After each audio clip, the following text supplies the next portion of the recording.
कोकणातील प्रत्येक घडामोडींचे लाईव्ह अपडेट पाहण्यासाठी आताच कोकण कट्टा न्यूजच्या सर्व सोशल मीडियाच्या प्लॅटफॉर्मला लाईक, फॉलो आणि सबस्क्राईब करा। दापोली शहरातील फॅमिली माळ येथे संरक्षक भिंत कोसळल्यानं येथील घराला धोका निर्माण झालाय।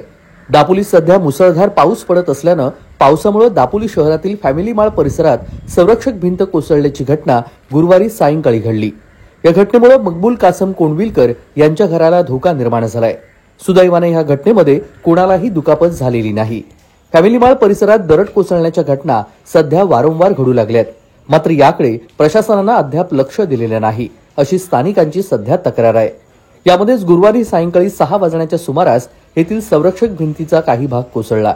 त्यामुळे येथीलच कोंडविलकर यांच्या घराला धोका निर्माण झालाय।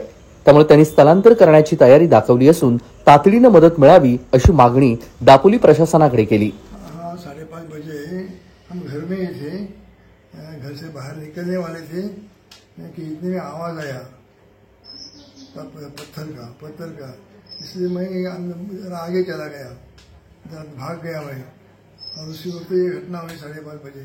गवर्नमेंट ने सोचना मांगता है कि हमारी कुछ मदद करें, हम यही चाहते हैं, इसलिए मैंने ऐसा न्यूज़ दिया हूँ।